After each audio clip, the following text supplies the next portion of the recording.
What's going on, everybody? You're listening to Point2Point NHL Recap Show, Season 2, Episode 41. Marky, last episode of the season, last episode of these deep dives we're going to be doing. Before we get into the deep dives, what's going on with you, dude? Dude, not much. Besides yesterday, I was just like hanging out at home, take my glasses off to clean them. They just fucking snap on me. So I was like so pissed. These are like old glasses that have the same prescription, but like this is like super bent. It's like only staying in place right now because I have headphones. So I like rushed, got an eye test done, ordered some glasses. Like says it's going to be 7 to 10 days. So I don't know. I'm not really looking forward to going out in public with these glasses. I'm just like not really a fan of them, to be honest. And I know we're going to be talking about glasses a little bit more with some that you're going to have to wear in a little bit here. But yeah, I had a little bit of a rough day yesterday, but I was able to get home and start work on time. So I mean, it wasn't too big of a problem. I just kind of had a minor freak out because I was like, fuck, I can't see anything right now. So yeah, no, I feel that, man. Like my glasses, like I wear contacts all the time, so it's not the biggest deal. But my glasses are probably like 2 or 3 prescriptions old, man. And like the odd time I'll wear my glasses, I'm like, holy fuck, I can't see nothing right now. Like this is bad. So I got to get on top of this and do what you did and order some new glasses. But yeah, yesterday my day, I was I was so excited, dude, to watch the Flames Kraken game, like the preseason game, because I haven't watched any preseason game yet, right? So I'm like, man, like Flames Kraken, like I'm watching this tonight, dude. It's like 8 o'clock. The game starts at 9. I'm like trying to figure out where to watch it and stuff, and I kind of realized like, what the fuck? It's like not. I couldn't find it anywhere on TV, and then I just couldn't watch the game. I know dude. I was fucking cheese, man. I was pretty I don't really cheese. know what some teams are doing. Like I've watched the first 2 Hab games because they've been on TSN too, but Yeah. I don't think all of them are like televised. Like I'm not even sure if they're like on their YouTube channels or what it is exactly, but yeah, kind of frustrating. I agree with you. I would have been pretty pissed if like I wasn't able to find the Habs game, to be honest, because like I said, dude, I've been fucking bored as shit. Like I'm pretty down to watch like any preseason game at this point, right? So Yeah, no, literally, that's where I was at yesterday. I got completely fucked by the TV holders. Let's get right into today's episode, though. We're gonna be doing the deep dives. The first team we have is the Anaheim Ducks. But Marky, before we start talking about them, I recall we made a little bet during our free agency prediction episode, and it was that if Mikael Granlund had a 7 in front of his AAV, whenever we were talking about whatever team you sign with, I would wear some nice snazzy new shades. So here we go. I threw them on here. Let's start off though by talking about the Granlund contract and how do you think that contract was for the Ducks? Like, do you like this deal or no? I think that it's like a pretty serviceable deal with the cap going up, considering what he can provide. Like, I wouldn't go out of my way and saying like I think this is a really good deal or even a great deal in any way. I really wonder how it kind of sets the bar for like not even only we'll talk about Mason McTavish in a little bit, but I mean they've got some other guys that are going to be free agents within the next year or so, like Cutter Gauthier, Jackson Lacombe, Leo Carlson. Right. So like, I really wonder how a lot of guys are going to react to this. And I really like, I'm thinking now with this whole McTavish thing, dude, like, I wonder if like that is some sort of like a place, like if I wonder if he's using that as somewhat of a comparable at the same time. But like, to be honest, like I like bringing Granlund in for like the veteran presence. My only thing is it's like, is it weird to say I think he's like almost like it sounds weird saying this, but is it almost like he's like too good of a player to bring in that like almost stops your core from growing a bit? Does that make sense? Like it's not more of like a depth guy who's got experience. Like he's like a top 6 forward, right? Like I don't like it's not like he won't be useful in the third line, but it's like you have younger players that are trying to make a step to become top 6 forwards and first liners. And I wonder if Granlund is kind of like stepping in the way a bit. But the one thing I will say right now is like, it's a pretty good replacement considering we don't know what the hell's happening with McTavish to start the year. Yeah, the whole McTavish thing is a bit of a question mark, but as you mentioned, like it is a bit weird that Anaheim would go out and pay a guy this much while they have a fair bit of contracts that are going to be up at the end of the year. And the other thing that you mentioned is like you got Mason McTavish and you got Leo Carlson already up the center of the ice, so it's like I completely agree with you. It's like these guys, if you're the Ducks, you're going to want to see these guys taking steps this season, and it's like if Granlund's playing, I feel like if Granlund's playing on your third line, you're kind of overpaying him a bit to be your third line center, right? Having him there at 7 mil a year. But then if you're playing him in your top six, it's like, what does that mean, McTavish or Carlson? Like they're going to have a somewhat of a limited role compared to what they should have, right? To be able to grow into the players that we want to see them become. So I like when the more I think about the Mikhail Granlund contract, it kind of reminds me of the Chandler Stevenson contract a bit that was handed out by Seattle last Mm. year, right? Like a bit of an overpay for a player coming off. Let's be real too. Like when both these guys signed, they were both coming off like career years, right? So it's like you're kind of overpaying a centerman a bit who has come off a career year. Realistically, they're probably a second, third line center. But with both of these teams and the amount of young centermen they have, it's kind of making the lines look a little weird, which and taking away from the development, which to be honest, I don't like at all for Anaheim.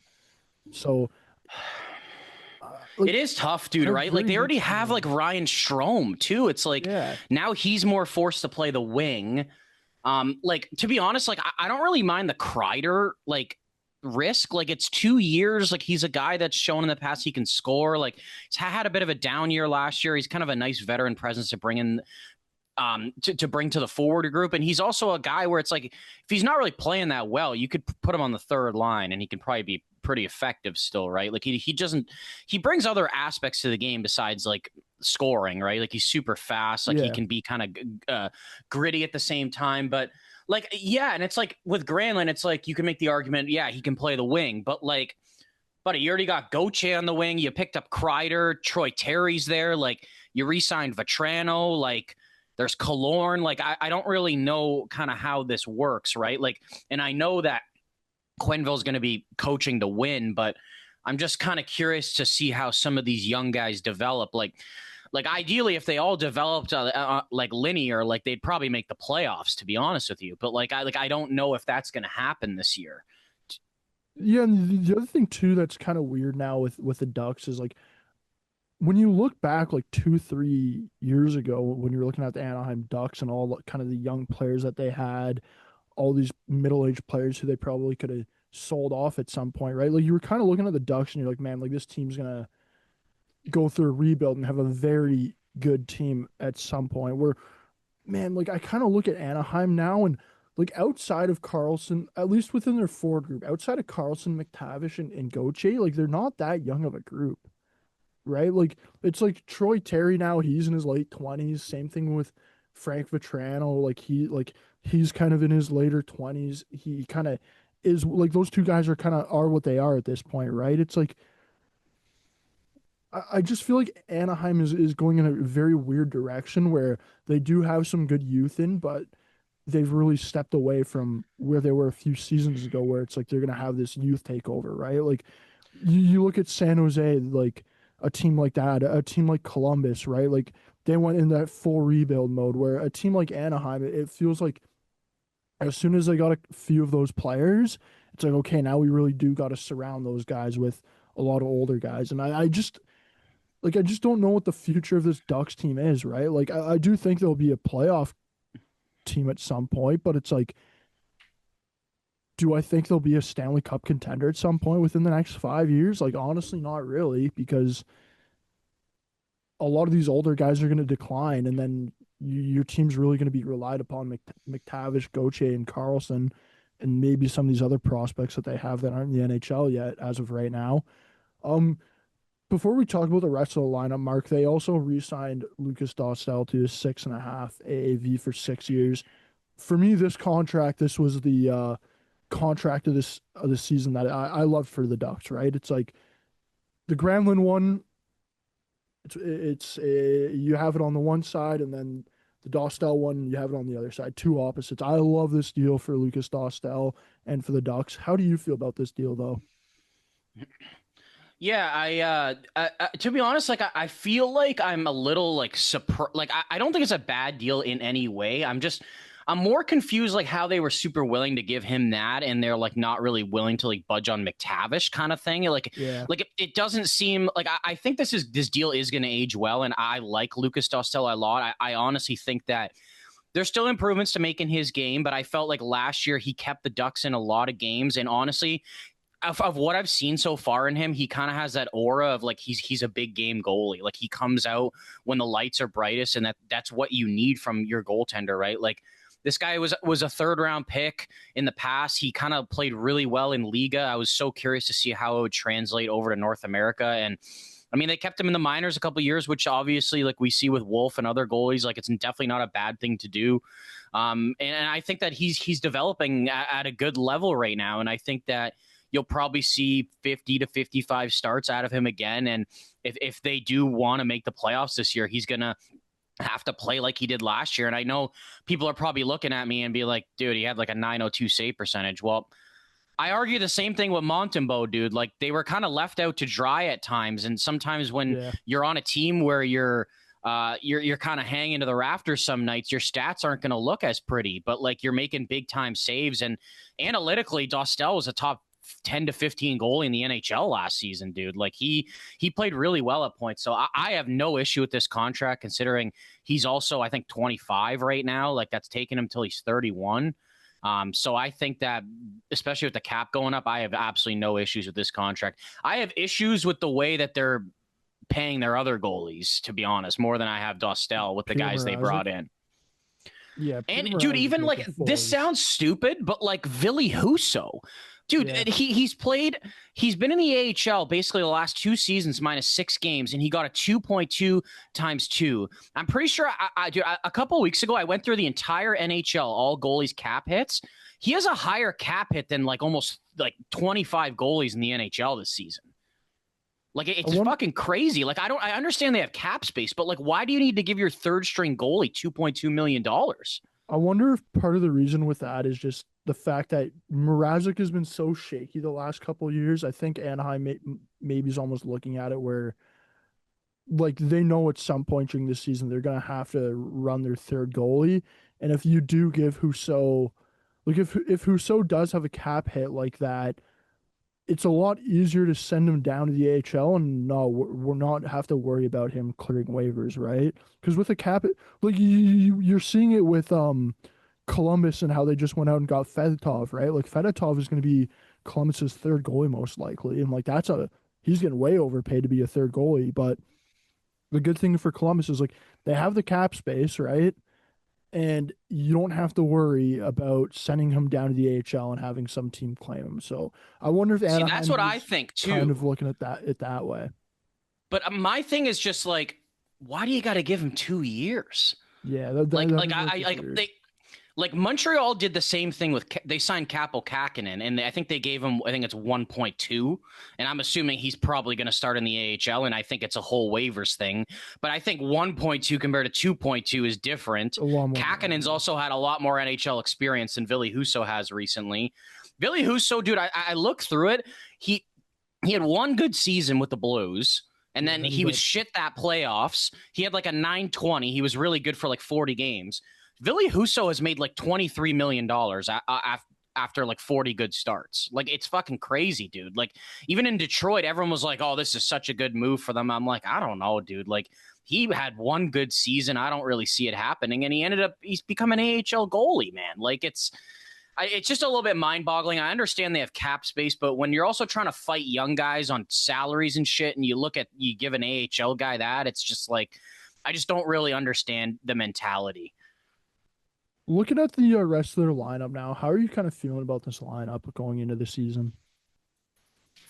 I'm going to be honest with you. I think that there obviously is a lot of hope and promise, and like with like not even like you said, like the forwards, like there's not really that many younger forwards, but their D-core is very young, and we're also just talking about a young goalie. Like, I'm almost thinking that this could be a team that like could score a decent amount, but is also letting a lot in, considering like their left side is all 24 and under, right? Like, and then you're also like Drew Hellison on the right side. He's young. Tristan Lanoux might even get a shot to make this lineup, who's also 21, 22. So honestly, like if I'm looking at the Ducks to get better, I'm trying to see if I can maybe, I don't want to say move out a young guy for like an older guy on the left side, but if you can somehow make that work with a trade and maybe even get back another forward or something, like I'd almost be open to it, because it's like, do you really see for the next 5 years Lacombe, Zellweger, Minchikov on the left side? Because I don't. No, Because I think that all of those guys should eventually be like top 4 guys. one of those guys will either have to move to the right hand side, or they'll have to trade one of those guys, maybe get somebody for the right hand side. Because the right hand side, you got Gudis and Trouba. They both got a year left in the top 4, right? But like at some point, they're gonna need 2 top 4 right hand shot defensemen. So I think you either trade away one of those guys on the left hand side for a right hand shot defenseman who can play in your top 4, and then maybe you bump down Trouba or Gudis to your third pairing, or you, and as you mentioned, like try to get back maybe a vet that can play on your defensive pairing there on the left hand side. For me, I look at this team, dude, and there's a lot of weird, like their lineup just doesn't look like it's built. It looks like it's built for them to rush and rush the rebuild to get into the playoffs, but after that, it doesn't look like it's built for any type of sustainability. Like as you mentioned, in 5 years, there's no shot in hell you're having Lacombe, Minchikov, and Zellweger all playing the left hand side. Like to me, that's very. Dude, they also drafted Stian Solberg in the first round 2 years ago, dude. Yeah. Like I just don't understand what like the plan is with their left side right now, dude. It's like McTavish being unsigned. You got to get that guy signed going into the season. He's a massive part of this team, not only now but also for the future. Like if he's not signed, it's all right. Let's talk about this for a sec. I want to talk about this because like he's literally one of the 3 like bigger name RFAs remaining. Yeah. What are you? Okay, going in, like what are you comfortable giving a player like Mason McTavish? Like, there's been kind of offers all over the place that I've been hearing. Like, he had 52 points in 76 games last year with 22 goals. He's still super young. Like, I think he's 23, 22. The other like, thing too, centerman, kind of gritty. Like, yeah, the other thing too is what you mentioned there. Like he's kind of gritty, and he's also a pretty good like two-way centerman, right? Like it's not like he's like a massive liability or anything on defense. Like it's especially weird too because a lot of these other RFAs that have been really kind of taking a long time to get signed, a lot of these teams are like pretty close to the cap, right? So it's like there's not much wiggle room there. We're like for the Ducks, like the Ducks got 20 million cap space right now. It's right. Like there's like you could pay him if you really wanted to and you really needed to. You could sign him to the Kirill Kaprizov $19 million contract next season, and you'd still have $1 million in cap space. So like there's no issues there, right? For me, Mason Tavish, like on an 8-year deal, I'd be willing to give him 8.5. I think max, if it would get it done like tomorrow. I'd prefer it more to be probably around 8. If it was a 3-year deal, like more of a bridge deal, I'd probably be at more around 6.5, like 6 to 6.5. So do you know what the offers have been? What have the offers recently been? So Greg Wyshynski came out and said McTavish is looking for a 7-year deal between 7.5 to 8. And the Ducks are offering him 5.5 by 5. So they're still 2.5 to like $2 million apart. That's fucking insane, dude. Like that. See, I don't really look. It's never good for a player to sit out. There's kind of been evidence that like their seasons don't really start the way they want to when they're missing camp. And all right, this is the way I look at this. Okay, McTavish has 140 points in 229 games. Yeah. He was the 3rd overall pick in 2021. The 2nd overall pick in 2021 was Matty Beniers. He's got 6 more points than McTavish in 20 more games. Beniers signed a 7 times 7.1 a couple years ago, or maybe just over a year ago, which is 7 years, $50 million. I think with the cap going up, I have absolutely no issue with McTavish asking for what he's asking for, like 7.5 by 7, or even if it is 8. I don't 5.5 by 5 just does not, it does It, nothing for me. It does no. nothing. I would prefer to literally take a 1 or 2 year deal at like $6 million at that point and just bridge it and figure it out in 2 years. I understand 5.5 would take, or sorry, 5 years would take him to UFA at like a pretty intriguing age. But also with the cap going up, it's like, why am I gonna like be underpaid for 5 years? Yeah. Like, and then somehow get my payday in 5 years, right? Like, I don't really blame him at all. I understand Verbeek is kind of being stuck. Like, he's being stubborn and he's trying to set like a standard for when all these other guys are signing. Like, I get it. You can't just go out and give him the Kaprizov contract, right? Like you have to manage your contract so you're not screwed in the future. But also at the same time, I'm not convinced $5.5 million for McTavish is good enough, dude. Like, I I don't would think almost it's argue he's as good or better than Rossi and probably has a higher ceiling. And Rossi just got $5 million for 3 years, dude. So I'm looking at a player that signed this year, and it's not the best comparable, but Matt Coronado in Calgary, he got 7 years at 6.5 million. They're two different players, right? But like if Coronado's able to get 6.5 a year for the long term, I think McTavish being a centerman and being pretty good defensively, like it's like I he's don't got get more how he's experience too, dude. yeah, Like, I as don't get much as how I he's like Coronado, like, I think he should be getting 7.5, and like that's not unreasonable at all, dude. If he's asking for 7.5 for like 8 years, 7 years, I don't think that's unreasonable whatsoever. I think that's exactly what he's worth. dude, in a couple years, like that's gonna be like prime middle, like second line center money. Like, that's what second line centers are. Well, I mean, some of them already fucking Yeah, have they're already that, right? making that Like, now. so it's like I don't really. Would I say he's a full tilt top six center right now? No, I'd say he can fill the role, but I would say I like if we're going on a playoff run, like I wouldn't say like right at this moment I'd be that comfortable with him as my second line Yeah. center. But I totally think it's something he's able to grow into and maybe even exceed.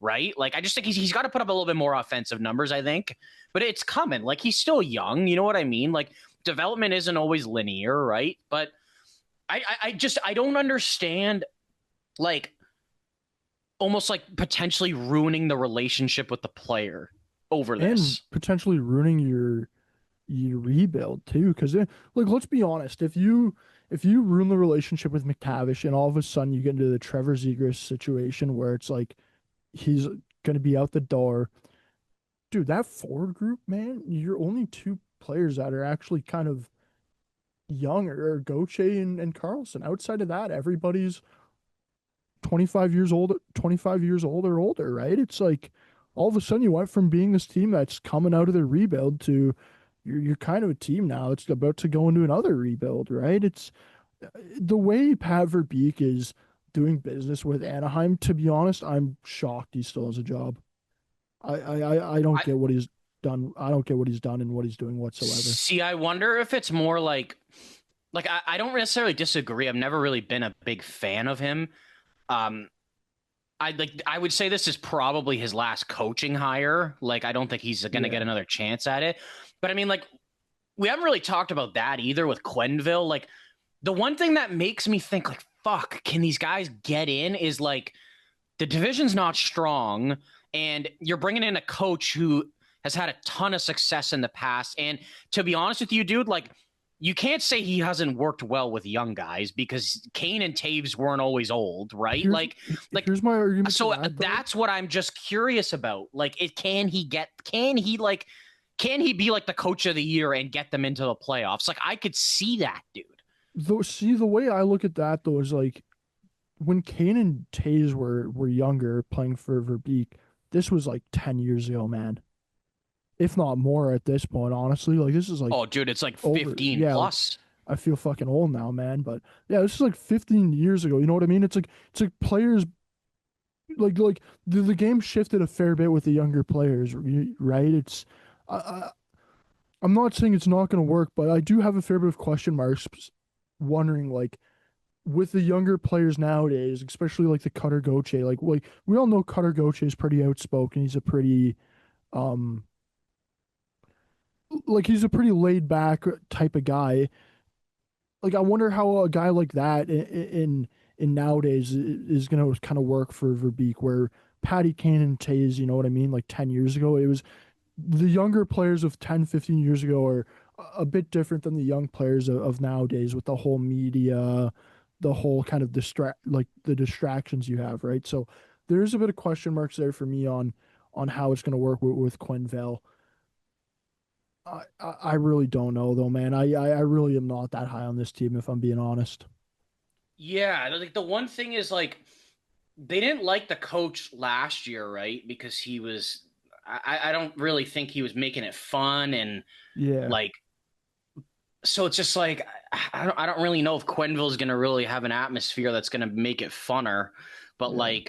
like are they just going to respect him that much more considering what he's accomplished, right? Like that is what I wonder. Like I will be honest, I think I have them like missing the playoffs by about like 5 points. Like I think that they are gonna like get better and like progress, and I just think they might have some issues defending, but like they probably will be able to score goals. Like I get you don't love the forward core, but like I'm not gonna go out of my way and say this is like a bottom five, like top nine in the league. Like they have Yeah, I don't think talent, so. they can progress, right? Like I kind of wonder if they're like almost like a Buffalo where it's like they're going to start scoring goals but they can't figure out how to defend, you know what I mean? And it might take them an extra year or two to like maybe actually potentially get in the playoffs, but I do see like some more progression from them. And like they did progress last year. I think it was by 20 points, right? So um but honestly, I credit that a lot to Dostel kind of bailing them out some games at the same time, right? They can't continue to do that. Because at the same time, like Gibson didn't play a lot last year, but he kind of like he was better last year than he was the last couple of years. And it's like, I don't really know if Mrazek and Husso are going to be able to do that when Yeah. Dostel's not playing either, right? So I think I've got them just missing the playoffs, but I will be honest, if they got in, it wouldn't surprise me a ton considering how weak this Pacific Division is. See, I'm gonna be honest, dude. I'm so low right now on the Anaheim Ducks. I'm not saying this for next year, but I'm saying I think the San Jose Sharks will be in the playoffs before the Anaheim Ducks. Wow. That's how low I am on the Really? Ducks. Yep. Because Holy shit. if Anaheim doesn't make, dude, if they don't make the playoffs within the next like 2 years, it's like their window is already on the like back half, just with how old some of these other players are, man. It's like you look at I their mean, kinda, but like you also got like they just drafted Roger McQueen. Like they it's not like they've got the foundation of like four pretty young players that could be in the top six, right? Like and every player can't be just yeah, like a young guy, right? At the same time, like I don't know. I don't really necessarily know if I agree with you on the San Jose thing. Like, I just think it's going to yeah. take a couple more years for them.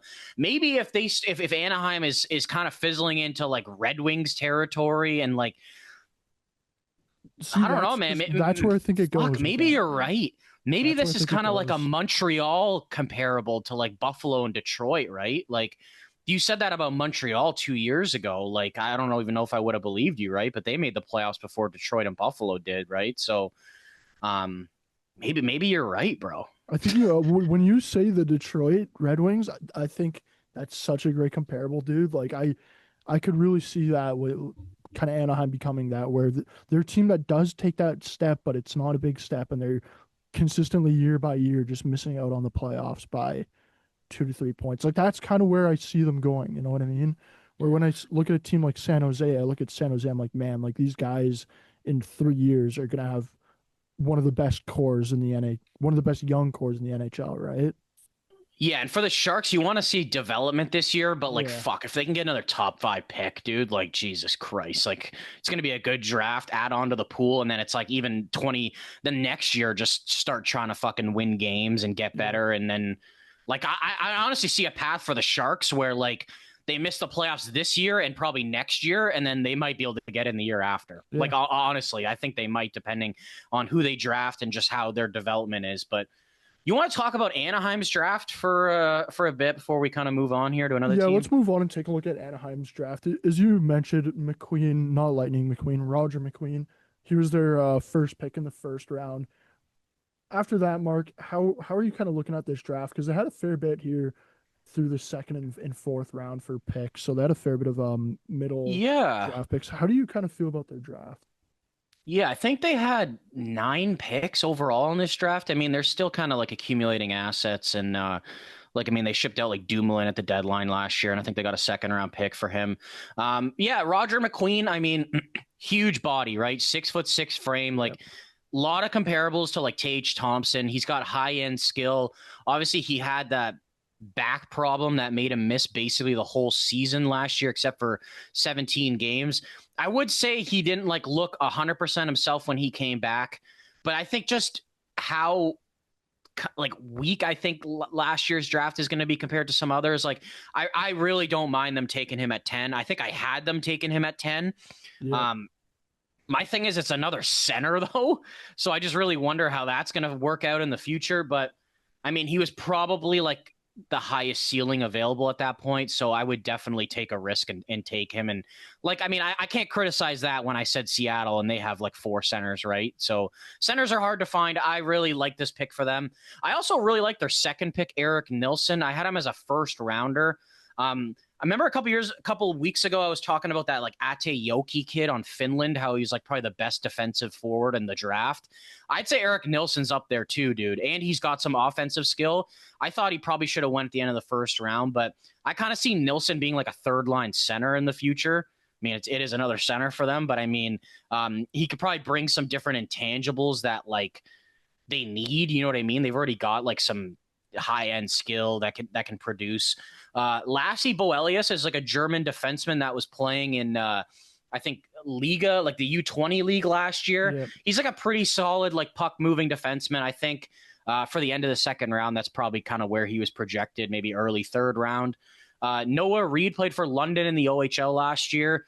He didn't really like impress me a ton, but I really wonder if it's like him being sheltered a lot and like not getting a whole like a top 6 opportunity. Like he didn't really produce a lot of points, but I mean, I've seen guys drafted for London where their drafters haven't really looked well, and then they go back and they kind of start excelling with more opportunity. So I feel like middle of the third round, this is definitely an okay pick for them. I don't really know much about their next 2 picks, Shock and Matthew, or Mathieu, I don't know how to say it. Emil Guite, this guy is super interesting, dude. I honestly thought going into last year he might have been like a first round pick. He was the QMJHL Rookie of the Year when he was 16. I think he had 30 goals. And then last year, I don't know what the hell happened. Like he had 30 points and 16 goals, just fell off a fucking ton. So I'm really curious to see like how his development path goes. But I'd be totally okay taking a risk in like the 5th round, considering like he could potentially rebound again. And then the only other guy I know is the goalie they picked in the 4th round, Elijah Neuenschwander.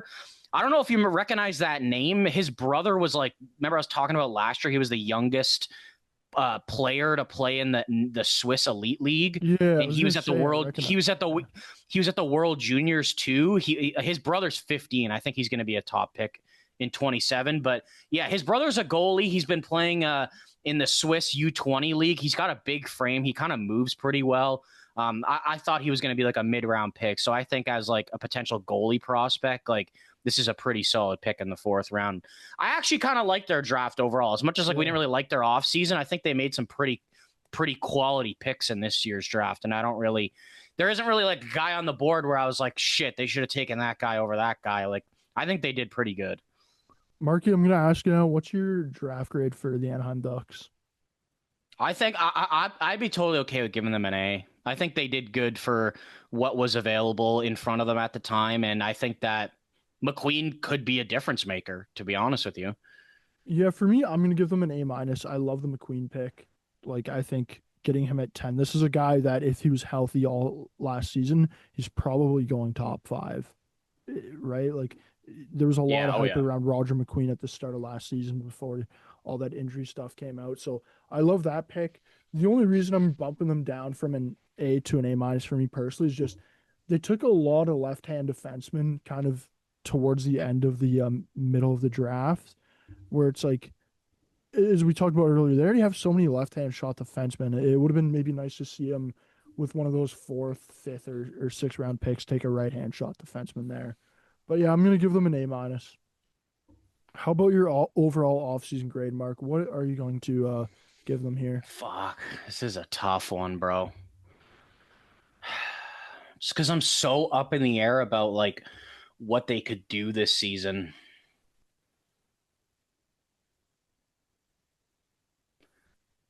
Just off season or with the draft?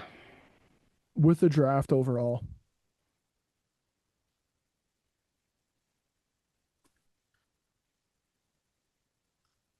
With the draft, I'll go with a B minus. Really? That high? Because I was high on the draft. If it was just the offseason, it would be worse than a B minus, but I don't really love the Granlund pickup. I like the Kreider pickup. Like, McTavish is still unsigned. Your backup goaltending situation is worse despite paying the same amount of money. And the left side is just something I think they should have addressed already. It's really young, and I just don't think it's a recipe for success. For me, I think I'm gonna give them a D plus. Fuck, you hate these guys. Hey, you just want to take the glasses off. I do want to take the glasses off because I can't see shit with them on, to be honest. So I really do want to take them off. But do you even know if you're talking about the right team right now? Like, what are you we're even talking about looking the at? Sabres, right? No, I'm gonna give them a D plus though, because for me, like I'm with you, dude. Like I really did like the draft, but when you look at the way they've handled the contracts this offseason, I think it's been a massive fail outside of the Lucas Dostal extension. The other thing Are too, you also considering like bringing in Quenneville, because that kind of is a little bit for me too? yeah, the Quenneville one plays a factor into that for me. The other thing too, which we haven't talked about really, which also plays into a factor for me, is right now they got one, two, three, four. They got five of these younger guys that are all have 1 year left on their contract and are available for an extension right now, right? Like we're like Minchikov, Zellweger, Leo Carlson, Cutter Gauthier. They're all eligible for an extension right now. I think I would have maybe liked to see them sign one or two of those guys to some sort of deal this offseason. I was Because if they don't, it's like you're going to go into next offseason and you're going to have all four of those guys you're gonna have to negotiate with. They've already proven to me that you can't negotiate with Mason McTavish. That's one guy alone. What's going to happen when you got four of these guys you have to re-sign? You know what I mean? It's no, I do get it, but I just wonder though, is that like,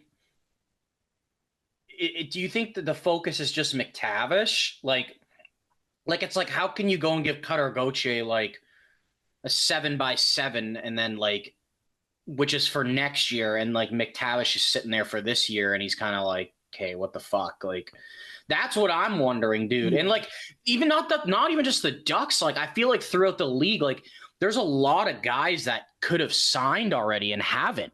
Like obviously everyone talks about McDavid, like we got Kaprizov, there's Kyle Connor, there's Eichel, like even like Lane Hudson. Like, I mean, like there's a lot of guys like that. I think there's just probably a lot of like discrepancy on like where numbers are going because of the cap rising so much. And I just think that they're not really able to come to terms, to be quite honest with you. But also maybe he's not even really talking to these guys yet because McTavish is the main focus right now. I could see that as well, but I couldn't like I see what you're saying where it could maybe if you do sign one of these guys, it could hurt the McTavish negotiations. But like there is four of them, and not all. I don't think all four of these guys are gonna be signing 8 year deals, right? It's like you could also use that to your advantage. Like if you go out and you sign maybe Minchikov to a bridge deal, you could like that could actually help you in the McTavish negotiations. Even Leo Carlson, like if you sign Leo Carlson to let's say an 8 year deal, if you're signing him to like an 8.5, $9 million AAV, at that point it's like that could help you in the McTavish negotiations where it's like, look, like This is what Leo Carlson signed for. This is our corner, like this is our franchise cornerstone here for the future. Like this is what he's like. You're setting a cap there, right? Kind of what Florida did with Barkov, where it's like Florida signed Barkov to 10, and then it was like this is what our top dogs make, and everybody else is going to be below this. So, yeah, I just think It that makes sense. It makes sense. I just think overall Anaheim, I might be their biggest hater this season. So for me, there's a fair bit of things there that go into that D plus grade. All right, it's time to take the glasses off now. Wow, I can actually see, which is pretty nice. Let's move over to the Metro Division and talk about the Winnipeg Jets. Their big offseason, they lost Nikolai Ehlers, but they also brought in Central Division, sorry, not Metro. Central. I'm all over the place today. They lost Nikolai Ehlers, but they brought in Jonathan Toews, which was for me that was a pretty big surprise. Mark, looking at their offseason and their lineup, how are you kind of feeling about them going into the season? Yeah, I mean, like they didn't have a whole ton of turnover, but I mean a little bit. Like they lose a quality top six forward in Nikolai Ehlers, but then you're bringing in a three-time Stanley Cup champion centerman and Jonathan Toews, who hasn't played in a couple seasons, but apparently has looked pretty good so far. Yeah, I'm not necessarily super high on this team compared to last year. I think that a lot went right for them last year. They played very good defense. They obviously got really good goaltending in the regular season. Their decor is basically staying the exact same after getting Luke Shen at the deadline last year. And then they just kind of like addressed some depth, and like they brought in Nyquist and Cole Koepke as well. I think that they're going to be a playoff team again. Like I don't really have doubts in that. I'm not necessarily sure if they're going to win the President's Trophy. I think that they're probably like more of a top 3 team in that division. And look, that division's very tough. Like that's even them dropping to third like for a year is not really, depending obviously how many points they drop, but Colorado, Dallas, and I mean the way you look at it is Minnesota up there. I don't really think, in my opinion, but I think Colorado and Dallas can definitely at least like push to win this division, right? So I would say I'm good with this roster to get in the playoffs for sure. I'm not really sure like how far it can take them. Like I like Jonathan Toews. I'm just not really too sure what he's going to be able to provide offensively at 37. I have a feeling he's going to be a hard-nosed defensive player, hard to play against. That's definitely what you need, but like I can't sit here and say, oh shit, they've figured out their second line center. Like I don't think that at all. And with like Lowry being out till Christmas, it's like Toews is kind of just replacing Lowry, in my opinion, until he gets back. And look, it does provide them some more depth once Lowry is back, but I still think they kind of have a gaping hole at that second line center. And then I'd also even argue like they kind of have a gaping hole in the wing now in their top 6 since Ehlers is gone. Like I don't really, unless Nyquist has one of those seasons like he did 2 years ago where he had 75 points, like I'm not necessarily convinced he's like replacing Ehlers' production, right? So I'm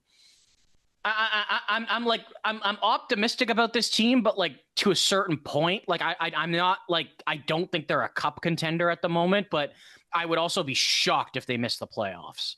Yeah, I'm couldn't agree with you more on that. Like I don't think this team is missing the playoffs, but I also don't think this team is actually going to get into the playoffs and go on a serious run with the roster they have right now. Like as you mentioned, I'll be honest, I love this decor. I think this decor is very good, especially the top 4. Super underrated, bro. Yeah, when I look at their forward group though, like I think that Ehlers' loss is going to be pretty noticeable there. Like having a speedy scoring, playmaking winger there in your top 6. Like who knows? Maybe Nyquist, as you mentioned, does pop off and have one of those seasons that we've seen him kind of have in the past. But I don't like if I was a betting man, I wouldn't be putting all my money and moving all my chips in the middle on that one. And then the Nemechnikov as your second line C, like I don't love that. I do think that's a hole as well. Where I do look at this team though, and I am kind of interested in how it plays out, is they do have 3 pretty decent young forward prospects right now and Brad Lampard, Braden Yeager, and Colby Barlow, right? And I'm not saying either of those guys are going to make the opening day roster, but I am curious with those guys is like at some point could we maybe see one of those guys take a spot in the NHL and make a jump?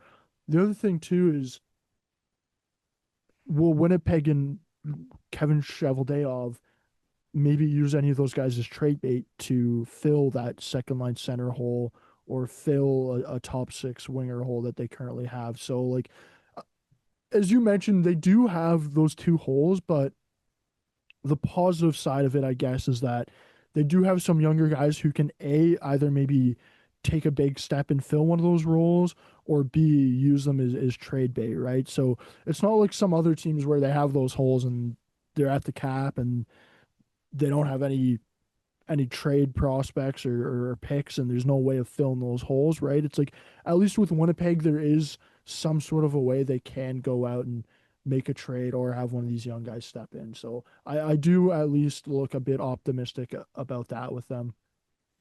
Yeah, and What's I think that like there's kind of no panic, right, either. Like I think like yeah, the roster's good enough to kind of get them there. It's just getting over the hump once they're in the playoffs, and that's something you can definitely address at the deadline with picks and prospects and stuff like that. Like I don't necessarily think any of these prospects are making the team out of camp, but like I'd be a bit shocked if one of them did. but I think that, yeah, there is potential maybe like throughout the year after some AHL seasoning, injuries as well at the same time. I just look at their top nine and I'm just like, I don't really see a spot for any of them right now, considering like Yeah. they re-signed Iafallo and like they bring in Nyquist, right, and re-signed Velarde at the same time. So right now, I don't think there's really an opportunity, but I guess you never really know how when the season's going on as well. Um, what do you think of like the Velarde deal? I'm pretty sure I predicted this exact contract when we were talking about RFA 7.5 by 6. I I actually like it. like this deal, dude. I like he is a little bit injury prone, but he's a big guy who's like can score and actually is like really serviceable two Yeah. way. And I think that he's not your main piece, but when you're putting him with Scheifele and Connor, I think that like I could see some seasons where he's hitting like 70 points, to be quite honest with you. Yeah, I think he'll be I think he'll be consistently kind of 60 to 75 maybe point getter. Like when you're playing with Connor or sorry, Kyle Connor and Mark Scheifele, like they're like I'll be honest, when I look at the Jets, like they might have one of the better first lines in the NHL. Like Yeah, I mean, that really is their strong suit is going to be this Kyle Connor, Scheifele and Velarde line. I love the extension for him, man. I'm with you. He's a good two-way player. The only thing maybe I would have liked to see that would have kind of bumped up the deal and made it a bit sweeter is if you could have gone 8 years on the deal, but uh, unfortunately, it was a bit hard for Winnipeg to get there. But yeah, no, I like this deal. No complaints here at all with it. before we move on to like the draft and stuff, kind of two things I want to point out. One, I really wonder if this is going to be a breakout season for Cole Perfetti. I really Yeah. wonder if we can see a guy that can maybe put up like 70 points this year and kind of surprise us a bit. And two, more of a question for you. Kyle Connor has like expressed interest in staying with Winnipeg. What would you be willing to pay him? Give me a second here, because if I'm gonna be honest, I think I'd be willing to pay him Kirill Kaprizov money. Maybe not Kirill Kaprizov money. 16? I'd say like I'm gonna be honest, dude. Like this might be the dumbest take I've ever had, but I'd be willing to go 14 with Kyle Connor. Well, you're really high on Kyle Connor, eh? But hear me out. I'm not saying that he's a $14 million player. What I'm saying is he's a $14 million player to the Winnipeg Jets. We have seen in the past how hard it is for the Winnipeg Jets to hold on to talent and not only hold on to talent, but also acquire talent in free agency, right? Like part of the reason why when the trade deadline comes around, we're always like, oh, I don't really feel like Winnipeg maybe did enough or got enough top end talent. Part of the reason why is because half the time when Winnipeg does, it's rentals because none of these guys want to stick around, right? If Kyle Connor is open to re-signing in Winnipeg, if I'm the Winnipeg Jets, dude, I'd be willing to go as high as 14 as long as it is a long-term deal. I think he's that valuable to the Winnipeg Jets. We're already talking about how they kind of have two holes right now in their top six. If you lose Kyle Connor, that's another hole in your top six, and that's a hole you're not going to be able to address in free agency. Like, let's be real, no player of his caliber really wants to re-sign in Winnipeg. Or it's going to be very hard to do that, right? Like, what would you go on an AAV for him?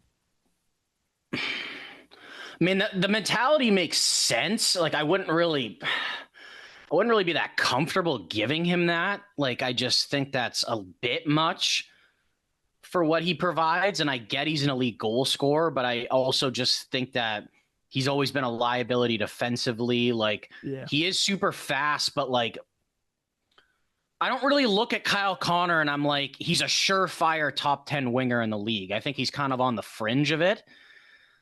So that makes me a bit nervous considering I just think like Kaprizov offers a lot more, right? And it's like I also think Scheifele factors in on Connor a bit. Meanwhile, Kaprizov is like almost doing it solo. I get Boldy's great, but um I was more just thinking like with Kyle Connor, like if you like I just feel like I'd be more comfortable giving him the Rantanen deal, like 12 by 8. See, that's where I think it's like realistically, like I'm not saying I'd give him 14. Like, oh, here's 14. Have a good day, buddy. It's like, I think it might be done already if that was the case, yeah, to be it's like I honest. do four. Like if I was the Jets, I'd do 14 as kind of like a last, like a last kind of hope there, right? But ideally, I think around 12 is where like he should sign. I think is fair, but I'm just more looking at it. It's like if I'm the Winnipeg Jets and he comes and he says the only way I'm sticking around is for 14. Like if I'm the Jets in that situation, I think I would hand it out, just based off how hard it is for them to get guys in free agency.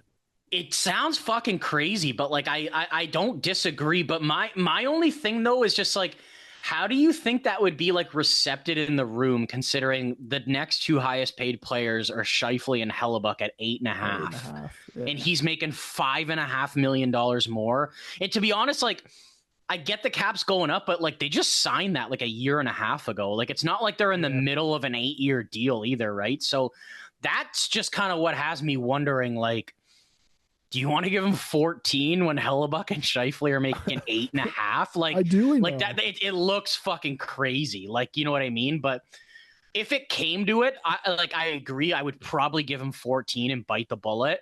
But I would really prefer to Yeah. have him around like Rantanen's deal. Yeah, I'm all with you on that, dude. Like Randon's deal around there, maybe like what Marner got, kind of around that number, around the 12 is kind of what would work best, I think, for both sides. Last resort would be 14. Anything if Kaprizov signs for 19 tomorrow and Kyle Connor says I want 16, I think you tell him to kick rocks and we trade you to Anaheim for 15 first round picks. One more thing, actually, I know I keep prolonging before the draft. What did you think of the whole Dylan Sandberg situation where he was an RFA, filed for arbitration? Obviously, none of the guys that filed for ARB actually made it there this year. Yeah. But it comes out that the team wants him at 2.5, and he's asking for 6. And then a day and a half later, they sign him to 5.75 for 3 years. I just thought that was kind of a little chaotic how far apart they were. And then they almost were like, all right, okay, yeah, we'll just give you 250 grand less than what you were asking for. Like, I actually like Dylan Sandberg a lot. He's a huge body that skates well.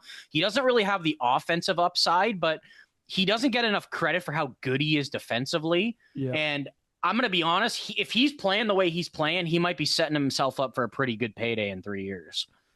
See, I see why Winnipeg did it, to be honest, because it's like ideally you probably want Sandberg for the next, like making a little bit less than what he is maybe for the next year or two. But on the other hand, it's like as we just mentioned, like with Winnipeg and how hard it is for them to retain players, it's like I get why they didn't want to kind of burn a relationship or go down the road of burning a relationship with Sandberg, right? Because let's be real, Yeah. like we've seen it so many times in the past couple of years where players do go to arbitration and it it's nasty, and those players either don't have a good season after, or you see it really does hurt kind of the player team relationship. Yeah. Let's take a look at their draft now, Mark. Not a whole lot of picks here, and only two in the first three rounds. How do you feel about their draft and how they made out there? I mean, I just kind of look at their draft and it was just kind of like more like neutral. Like I don't really have any like super highs or Yeah, super lows about them. Their first pick in the first round, Sasha Boumediene. He played for Boston University last year. He was kind of an interesting name all season because like I think he was only like one of I don't know, like five or six like draft eligible players that was actually in the NCAA. He's an incredible skater. I think his offensive numbers didn't like help him a lot, but he went to like the U18s before the draft for Sweden, and he had a really good tournament that kind of helped get his name back to potentially being a first round pick.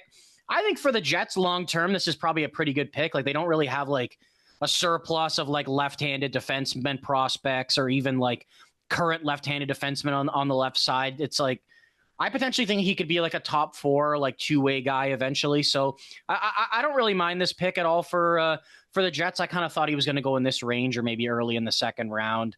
Owen Martin, he's kind of like a smaller two-way forward for Spokane. I thought he was probably going to go a little bit later than he did, but I mean, this could be an okay pick for like a bottom six centerman. I really like their next pick though, Victor Klingsell. I thought he was going to go in like the top three rounds. I think it's just because of his size, but he is super skilled and almost put up a point per game for Skellefteå's J20 team last year. So I think like you're probably getting like a couple of rounds like surplus on this pick. He probably could have been like a yeah, third round pick. Edison Engel's like more of a defensive defenseman in the OHL. I don't really think he's got much of an NHL upside, to be honest. And Jacob Cloutier plays for Saginaw in the OHL. He's also a really small guy at 5'10". He's pretty fast and skilled. Didn't really put up impressive numbers, but I think they're just kind of betting on like some skill in the seventh round, which is something I don't really mind doing, to be honest. So like I'd probably just be pretty neutral about their draft and just give them like a B because like I don't really think they missed on much, but like they didn't really get a whole lot. Like yeah. I don't think Boumedien's going to be like a huge impact NHL player, but I think he could be like a potential top four guy who can eat minutes and like skate really well. You know what I mean?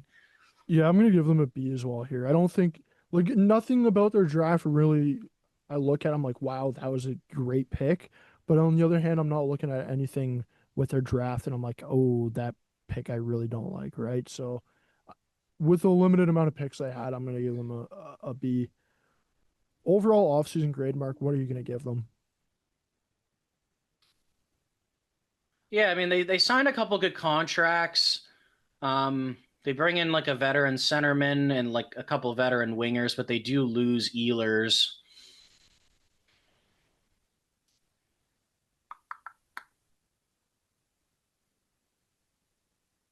The thing is, it's like I look at them and I don't think they're better, Yeah, right? So I think I'm gonna go with a C plus. I'm gonna give them a B minus. I agree with you. I don't think they got better. I would say they did get a little bit worse losing Ehlers there and having another hole there in your top six. The only thing though that's bumping them from that C plus to a B minus for me is just that Velarde deal. I think that Velarde deal with the cap going up, it's going to age very nicely. So Okay, I'll give that's them a fair. B minus there. Let's actually move on to the Metro Division now, Mark. I know we were just in the Central, so we'll actually go to the Metro now and talk about the New York Rangers. Let's start off taking a look at their lineup and what they did in free agency. I think, Mark, the Rangers might have gotten the best deal out of any team in free agency, and that's the Gavrikov deal. Going out, getting him 7 years at $7 million. I love this deal for the New York Rangers. I think he was probably the best left-hand shot defenseman that actually hit UFA. And you saw him sign with the Rangers on a very good deal. Provorov, who ended up staying with his team, signed for more, and he didn't even hit for UFA, right? So I think the Rangers did phenomenal there. How do you feel about this deal? Yeah, I look at it and like I think it's like market value, like it's pretty good. Like I wouldn't say it's like a great deal, but like considering that there was a lot of bad deals, like Yeah, this offseason, this was a really good deal that was signed this offseason. I think Gavrikov doesn't really get enough attention considering he's more of a defensive defenseman who skates well. Look, LA has been a really solid defensive team the last couple of years. And I can't lie, I think Gavrikov's been one of the guys that's been leading the way in that sense. I also felt like in the last couple playoff runs that he's been in LA with the Kings, that he's actually played pretty solid against the Oilers for the most part, and it has been one of their kind of bright spots. So I think that Fox has been kind of lacking a solid partner since like Lindgren started falling off about 2 years ago. But I also feel like Gavrikov's ceiling was a lot higher than Lindgren's ever was. I think Lindgren, it was just more the style of his game fit well with Fox, considering he was super defensive, and it kind of let yeah, Fox kind of open up offensively. But I also feel like this will help Fox open up offensively. And he's also pretty good defensively, too. Like people kind of hate on him a bit. I know he was not as great last year, but I think just giving him a partner like this, who's like a potential top pairing guy, like can really help Fox get back to the level that he was at. And I have no, like, I mean, it might not age great for this deal, but with the Rangers, it's not really kind of what they're looking at right now. Like they kind of just want to get someone in that is going to be quality defensively, considering how poor they were defensively last season. So yeah, I'd probably say this is definitely one of the deals of the offseason that was signed, yeah. considering like Provorov came out the day before, and I was like, holy fuck, Gavrikov's getting like 9.5 now. If Provorov's getting 8.5, right? But he signs for $1.5 million less, and I like it, dude. I think that with the cap going up, it's going to be completely fine, and I think that like I look at older guys sometimes, especially when they're defensive, and I'm just like, I look at how they skate, right? Because like guys can still defend later into their 30s, but it's like if you're not able to skate, then you're not able to play as many minutes, and then your value just kind of diminishes, in my opinion, right? Like you might become more of a second, third pair shutdown guy, Yeah. which there's no problem with that. But when you're paying them $7 million, it becomes a problem. But I look at Gavrikov, and I think at least the first 4 to 5 years of this deal is he's going to be completely worth it. And I think this is going to be a huge boost to the Rangers decor. Yeah, I'm all with you on that, dude. I think this is the perfect partner to play with Adam Fox here. I want to talk about one more signing here that happened with the Rangers in the offseason before we talk about the trade they made. Marcus Radish signing, because I believe you were the first person to break up news of this extension. So take away this extension. Yeah, I mean, I kind of I know I'm kind of like connected to him through like a friend, so I kind of got word on this, and my buddy let me tweet it out. It was pretty cool. It got recognized by Puckpedia on Twitter. I mean, a lot of people aren't like that high on him. I kind of just see him more as like a bottom six player who can provide energy, and he's like big, and he's not overly physical, but like he is kind of willing to get in the dirty areas, and I think he could potentially provide some secondary scoring for them. Like he had 20 goals a couple years ago with the Yeah. Hawks. But I think he is going to have like the opportunity to potentially be on the third line and to provide some depth scoring. Like the way I've got their lineup set up right now, it's like, it's kind of confusing because I don't know, like, is Zibanejad playing center? Is he playing the wing? Like I don't really know what their plan is with that. Like I don't have him playing center at the moment because it's like, do they want an $8.5 million centerman as their third liner? Like, I don't know. Maybe they're totally fine with that. But I think like Radish is definitely going to have to produce in this bottom six to be able to stay up on that third line. And he has shown that he can do it in the past, right? But I feel like with the Rangers, like that's my one concern right now, though, is like I don't know how much their bottom six is going to be able to produce, Yeah. to be quite honest with you.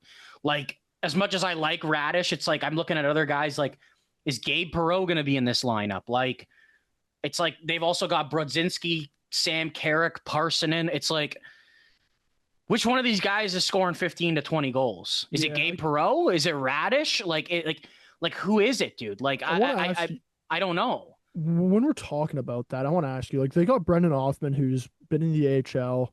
He's kind of on the bubble of an AHL or maybe getting a crack in the NHL. Like, is this a guy that you could see crack in the opening day lineup just because, like, he potentially could be that 15 goal scorer in the bottom six? Maybe, but I also feel like he hasn't really produced a ton when he's gotten the opportunity. Like if you were asking me, I think Brett Berard's got a better chance of making the team right now than Othman does in the bottom six, right? Like I don't really have either of them in the lineup right now. Like it's obviously going to depend on like how are they. It's kind of a little bit with the identity too, right? Like is Rempe playing every night? Is he not? Right? Yeah. Like it's like how physical do you want your fourth line to be like night in and night out? Like are there games where you're saying, "Oh fuck, there's really no one out there that like Rempe could even go against. So like we're going to focus more on scoring tonight, like in our depth, right? So, I mean, they do have different options on how they can approach this, but like unless Zibanejad's playing 3C, I'm just like kind of concerned of where their depth scoring is going to come from. But then that means like probably Gabe Perreault or someone's moving up to the first line. Then you're even more thin on the wings in the bottom six. So, Yeah. like, I mean, I do think the Rangers got a bit better. But I'm not to the point where I'm like they're gonna win the division. Like I don't think that's happening, to be honest. I think they're gonna to rebound and make the playoffs, but I kind of see them being more of like maybe they'll fight with Washington for the 2 spot. But honestly, I think I would even take Washington right now in the regular season over the Yeah, Rangers. I think the Rangers, they're more likely. I think they're going to be anywhere from like the 2 spot in the Metro to being a wild card team.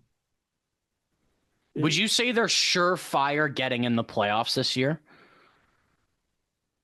it's hard, man. The East is so stacked. Yeah, Like, that's the thing. So, like, would you? Okay, better question. Would you 100% right now take them as getting the 3 spot over the Devils? no. So yeah, you're not super convinced that they're getting in then because there could be 2 Atlantic wildcard Yeah. teams or like last year, Like, right? and it's nothing against the Rangers. It's just like those other 3 teams are also very good teams, right? It's like I understand that like the Devils, they had a pretty rough ending to the season last year, but like they also dealt with a fair bit of injuries, right? Like you're missing Jack Hughes, who's your like their best player for a decent chunk of last season, right? So I'm not saying the Devils are for sure getting in and the Rangers aren't, but like when I look at both of those 2 teams, like honestly, I think both of them could get in. I think both of them could miss. I Who knows? Even maybe Washington like takes a step and kind of has a bit of issues, and the Devils and the Rangers get in, and Washington maybe misses. Right? Like I think it's so close right now with those kind of like after Carolina in the Metro. I think those next 3 teams, it's so close, and who knows what's going to happen with those next 3 there, right? They don't necessarily have the cap space right now, but you know what I honestly feel like would be a decent addition? He's on a PTO with a different team right now.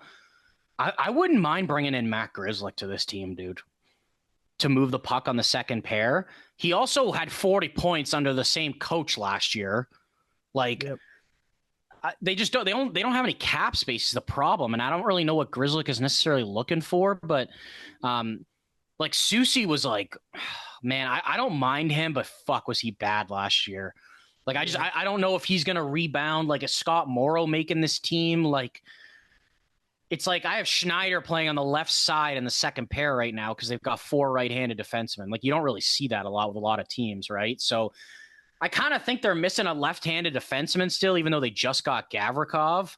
But you got to think too, like they traded Keandre Miller. Like I get Yep. Gavrikov's better, but it's like it wasn't just addition. Like they did subtract a little bit from their roster, right? Like they had Gavrikov and Miller right now. We'd probably be talking about their top 4 a little bit differently, but that was kind of a guy I was thinking about. Like Grzelcyk, obviously there wasn't a lot of teams that'd be super interested in like a left-handed offensive defenseman, but I don't really think the Rangers have a left-handed offensive defenseman, to be honest. So it was kind of just looking at him being like, this would be a pretty good spot for him to come into. Like he's familiar with the coach. Like I don't know if Sullivan maybe just doesn't like him. I can't really see that happening after the offensive season he had, and he was even running the power play for a bit. But I don't know. Like, I'm still up in the air. Like, I do think they're going to make the playoffs. Like, I think they're going to come in third in the Metro, but they're also just another team where it's like, I don't really know if they're going to go on a huge playoff run, but I'm Yeah. also super curious to see how like JT Miller is going to be in a full season.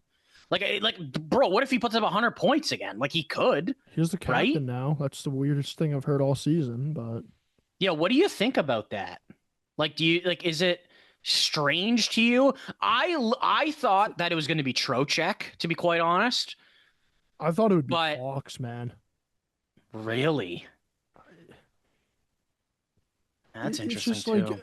I get like honestly like JT Miller like and the whole like JT Miller kind of weird that was named the captain thing has nothing to do with him. It has nothing to do with him. I want to say that.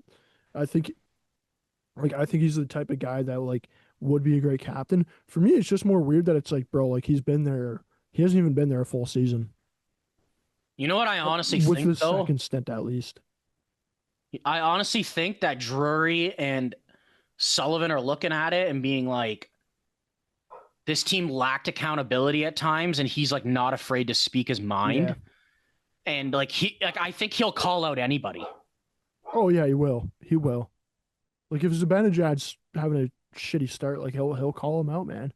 Which is like part of what I think makes him a good leader, but also maybe it can hurt your team at points, right? Depending on who it is, you got to kind of pick I don't your know if you're familiar with Johnny Lazarus. He's like yeah Rangers, like he goes in like after the games and he's like interviewing and writing. He works for like Daily Face Off. He brought up a good point because he's a Rangers fan, and one thing he said stuck out to him after Miller got back to New York. He said I think it was the first game Miller was back, and Will Cooley blew up. Fuck, I forget who it was, and he said it was like one of the biggest hits of the year, and then Cooley fought someone right after. And he said JT Miller and Rempe were the only two guys on the team that went over to the penalty box after and gave him a tap and said, like, fucking rights, dude. So I wonder if that's something where like Drury's yeah. looking at it being like, this guy, like he's got the fire. He fucking appreciates it. Like, I think the thing is, it's like, I agree with you. It is weird considering he hasn't been there long, but I'm not convinced it's a bad option Oh yeah, no, at I'm not. all. Yeah, yeah. I think it could be good for them. It was just more like something that I wasn't expecting to like hear. You know what I mean? Like I didn't have this in my off season like bucket list. Was like, oh, I gotta hear JT Miller be named captain of New So York I heard Rangers. a lot of Rangers fans say this. Would you have preferred them to just go captainless this year? Probably, I would Because a have. lot of Rangers fans felt like it should have been Trocheck or another, like a year without a captain. What I think what I would have liked to see them do is a year without a captain, partially because like let's be honest, I think there could like New York has already had a fair bit of changes within the past year, right? Like I think potentially we could maybe see some more changes within this roster. Like it would not Oh, surprise me. 100%, dude. I think And Zibanejad, if he was willing to yeah, move right now, they'd move him in 2 seconds. so like given the fact that I could potentially see there being some more moves, and then also the fact that Sullivan, it's his first year with this team, right? Like he hasn't even had a training camp with this team, and they already named a captain. You know what I mean? It's like I think I would have liked them to go the season captainless, and then after a season where they're maybe a bit more have a bit more stability within the lineup, and also Sullivan has had a full season with the team. I think name a captain next summer. What do you also Okay, to be honest with you, like I'm not super high on the Sullivan hiring. Like I get he's had success, but I also feel like it's like not much different than what Laviolette was providing. But the one thing I do wonder is some of these coaches recently in the Rangers will come in and they have a huge season, it goes great, and then shit starts turning around, like or starts going the other way. Like, do you see like a possibility where like Sullivan comes in and it's a great season for the Rangers right off the bat? Or do you just kind of not see that happening again? I could see it, to be honest. Like Is it they crazy have to the say like he could be in the finalists for the Jack Adams? Like I could see it. They miss the playoffs if they yeah get in. What if they come in second in their division because or like even fucking win it? here's the thing is like the thing is they have the roster to do so. Yes, they do have holes, but most of their holes, like as you mentioned, like it's like a depth defenseman. It's a depth scoring. Like they do have holes, but it's not like Winnipeg when we were talking about a few minutes ago, where it's like, man, they're missing two top six forwards, right? Like it's like they do have the roster to have a good season. And to be honest, it's like, man, if Shesterkin wins the Vezina and has like a Vezina winning season, and you're getting production from your top dogs, like I think that would lead to New York having a pretty good season, to be honest, right? Like maybe winning the Metro. I don't know if this is a hot take, and I don't think it. And I think I'm just saying this also because I placed a bet on it. But I think that Shesterkin's winning the Vezina this year Yep, I could see it for sure, dude. Have it because up he your actually contract. wasn't even bad at all last year. He was another guy where it was like his stats looked okay, but like his defense was so fucking bad, dude. Yeah, it Like he was. was making 10 bell saves every game. Like he probably could have been a top 10 goalie in the league last year if he had competent defense behind him, man. So I don't know. I love Igor a lot, man. I think that he's one of the most skilled goalies in the league. And I wouldn't be surprised one bit if he rebounded and won the Vezina this year, especially with like you're talking about Gavin, even Gavrikov in front of him is going to help a lot, man. Yeah. Like Mark, let's take a look at their draft now. They had a fair bit of picks, but none in the first round. How do you feel about their draft? yeah, I mean, they decided to give their first round pick to Pittsburgh this year in that JT Miller deal. Their first pick in the second round, I feel like at least us, we were very surprised that this guy dropped this far. Malcolm Yeah. Spence. Um, he's been talked about for a while. He had 3 years in the OHL, considering he's got a late birthday. I think with Malcolm Spence that since it was his third year, I think a lot of scouts just didn't see like a huge progression, like offensively from the other years in the past where he was like point per game or around a point per game. And also, I told you the story of how they had him listed at 6'2" all year. And then he went up at the combine and they measured him at 6'1.5". And he turned around and was like, what? And then he went back up again. He's like, measure me again. And he was 6'1.5". So, fuck, dude. I don't know if some scouts took that into consideration, right? Like, but the thing is, it's like he's kind of a grindy player. Like he has other tangibles minus like putting up points. But I will say, like, I didn't think he would drop this far, but I did have question marks, and I do about like his actual like offensive ceiling in the NHL. Like I personally don't think he's going to be like a top six forward. I think he's going to be more of like a third line energy guy who's Yeah, I'm probably with you on maybe putting that. up 20 and 20 or something like that. You know what I mean? But I mean, I think that's a pretty good pick for the middle of the second round. To be honest with Yeah. you, like I like that a lot. I think I had him going at 26, something like that, around that range. So that's a really good pick. Sean Barnhill, I'll be honest, I don't know anything about this guy. He played in the USHL last year. He seems like a defensive defenseman. That's a pretty high pick in the third round. I would say there was probably some other options on the table that I probably would have went for. I don't really love taking the stay-at-home defenseman like in the first 3 rounds. I think you could probably prioritize skill a little bit more and take the bigger D like later on. Artyom Gonchar, he played in the MHL last year. He's more of like a smooth skating, puck moving defenseman. He's actually playing in the O this year for Sudbury. So I'm kind of curious to see what his progression could be like. Mikael Eriksson's actually a solid pick in the fourth round. Sorry, I was going to say fifth round. He played for Farjestad's junior team. He put up over a point per game. He's pretty skilled as well. He's just undersized, but that was also a pretty solid pick. Like, I honestly think they should have picked Eriksson over Barnhill, but I mean, it doesn't really matter. They got both. Zeb Lindgren was a fifth round pick. He's more of like a defensive stay at home guy. Pretty solid pick for like a left-handed defenseman. The next guy I know about is Evan Passmore. He was drafted in the 6th round to Barrie. He's also just kind of a big stay-at-home defenseman. He really has absolutely no offensive upside at all. I don't really think he is kind of projecting to be an NHLer. But overall, I mean, this is kind of different for the Rangers. Like, they don't usually pick this much, right? They're usually kind of competing and trading away their picks. They obviously don't have a great prospect pool overall, but I think I just really like the Malcolm Spence pick. The other guys I mentioned are just kind of like they might make it, they might not, as like bottom pairing, bottom line guys. Yeah. But I think if you're just kind of looking at least getting like one player from each draft that's going to be an NHLer, like I would be really surprised if Malcolm Spence didn't turn into some sort of NHLer. And I think that's solid fucking value at 43. Yeah, I'm with you on that, dude. I love the Malcolm Spence pick. Like for a team that didn't have a first round pick and you were able to get Malcolm Spence, as you said, halfway through the second round, I think that's very good asset management. What are you gonna give their draft grade, pardon me? I'll go with an A minus, dude. The first pick that they picked is. I've never been so sure that like a mid second round pick will be an NHLer someday. Yeah. Yeah, I'll stick with you on this one. I'll give them an A minus. Now, Mark, it's time for their overall offseason grade. What are you gonna give them here? Yeah. Bringing in Gavrikov was good. They did a lot of extensions with guys, but they were kind of in the middle of the season with like Shesterkin and like Lafreniere. Bringing in Mike Sullivan too. Like I don't love that, but I don't really know what else they would have been able to do or like been comfortable doing. I'll give them a B plus. Still think that the depth is a concern. Their defense are definitely better.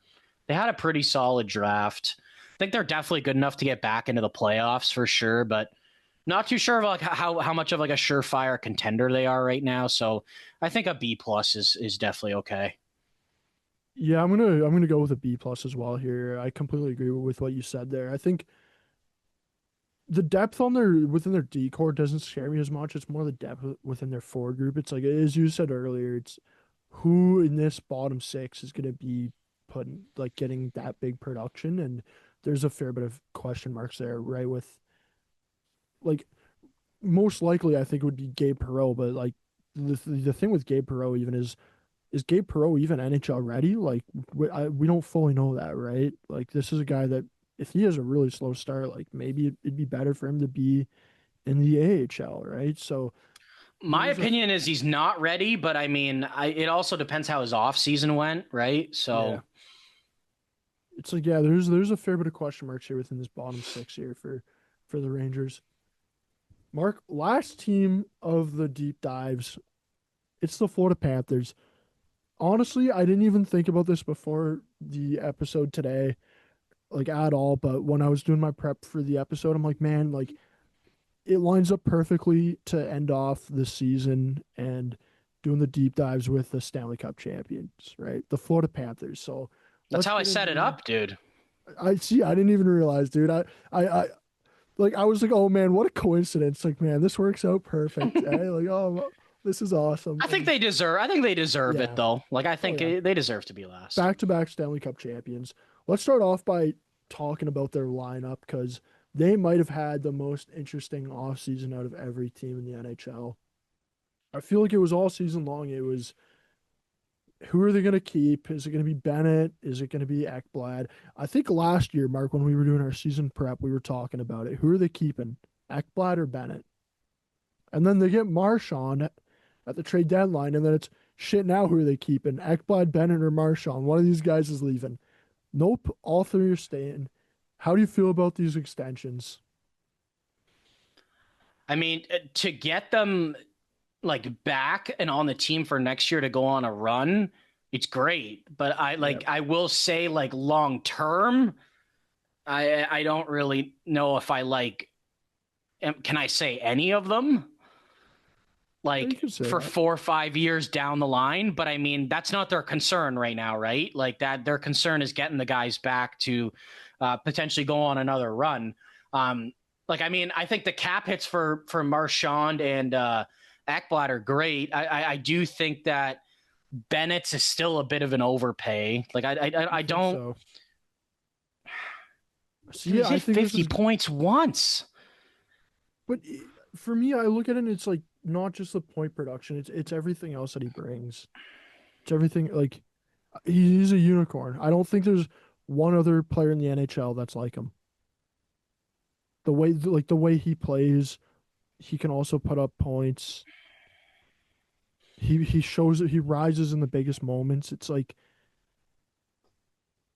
I think with the cap going up, I think $8 million for Bennett is all right. Here's what I'll say: if Granlund got 7, I have no problem with giving Sam Bennett $8 million.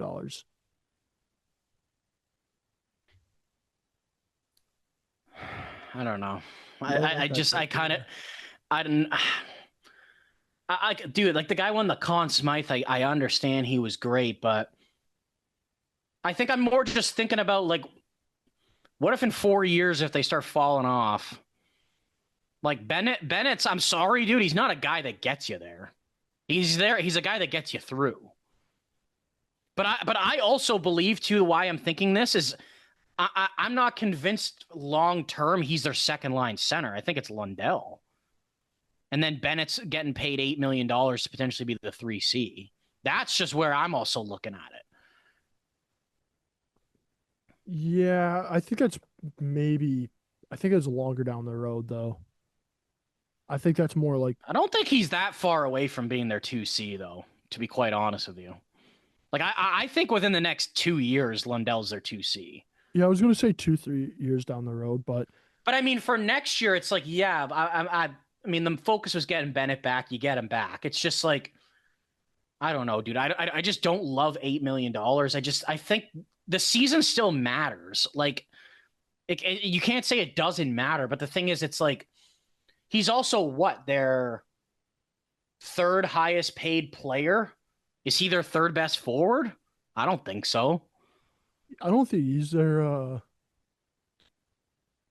Barkov, oh, sorry, their fourth highest paid Yeah, forward after Kachuk. after Kachuk. I wasn't considering Kachuk, but I don't know. I might just be in a little bit of like a stickler about the whole I situation, think but it's Bennett.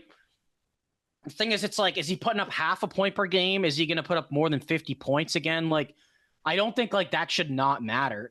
But what if like they go into the playoffs next year and like they lose in the second round and Bennett has half a point a game? Like, you can't tell me that can't happen, No, it right? for sure could happen. It could for sure happen. Here's the way I'm looking at it. I only think it's worth it if they win the cup. Really. Yeah, And 100%. is it win the cup next year or win the cup while he's on this deal? I would say for at least the first 3 years, it's like them winning the cup, because I'd say maybe down the road more, the $8 million won't Yeah. look as bad. But I don't know. I would just cut if they got out in the second round. I would just be like, I don't know, like, why are we giving Bennett $8 million? Like, I just think it's a lot of fucking money. Uh, like we're talking about young guys getting paid when they barely have experience. Like Bennett's like, he hasn't done a lot in the season, right? Like he's not producing, right? So that's just where I'm kind of like, See, I don't I get know. And I also just don't think this is like, I don't think he gave them a deal on this. Like Marchand and Ekblad gave them a deal. see, I don't think Bennett took less money to stay I at think he all. did. I think there would have been teams around the league that would have paid him like 8.5, $9 million a year. But he still wouldn't be making as much money because it'd be a 7-year deal. That's fair. That's fair. He took an 8-year deal. He took the max. Like, I don't. Okay. This is where I'm looking at it. You're telling me that Sam Reinhart is worth $625,000 more than Sam Bennett. No. What helps is that they didn't sign at the same time. If they signed at the same time, I'd say It was that's 1 year fucking difference, crazy. though. It was 1 year difference, but in the 1 year, I will say though, in the 1 year that changed, we did find out that cap was going to go up a shit ton of money. Right? So I think that helped out with Bennett a fair bit. The other thing with Bennett too is like he did come off a career year. Like It was he perfect timing for him to sign a contract. you can make an argument that Sam Bennett might have had the best like UFA season that we've seen in the past 10 years. I don't I like just going off the top of my head, I don't know what other there's probably some other players that have had better UFA seasons, I but disagree, dude. I would say Kadri with Colorado. that's another good one. 89 points, won the cup. I guess he didn't win the Conn Smythe, but he also was going into a contract year too, and he got a 7x7. That's also say- where I'm comparing. I I'd know say it it's was pretty 3 close years though, ago, right? but Kadri signed a 7x7 after putting up like 90 points. that's where I'm like, and I get the cap went up, but it's like, if I'm comparing it to that, it's like, I don't know. Like, I would have much preferred Bennett to be making like 6.5, 7. Okay. See, I don't have too many issues with the contract because I understand what you're saying about the whole point total thing. For me, it's just I look at a lot of the intangibles that he brings. Like He also went he, 25 games last year without scoring a goal. it's like So it's just like, can you be paying a guy $8 million that's doing that? Like, I just think yeah. that's a little too streaky. Mark, what about the other two deals? How did you feel about them? Marchand, obviously, they kind of know what they're doing. They're paying him till he's 43 so you can get the cap hit down. Who knows? He says he's going to play the length of it. I mean, I guess we'll see. But for what he provides for $5 million, it's definitely a bargain. Then you look at Ekblad. You know me, I'm not super high on Ekblad, but I mean, to get him at this price to continue to play with Forsling is definitely Yeah. a deal. And I think he took the biggest sweetheart deal out of anyone, to be honest. Yeah. Like, he was making 7.5. He was willing to drop it down to 6.1 to stay there for 8 years.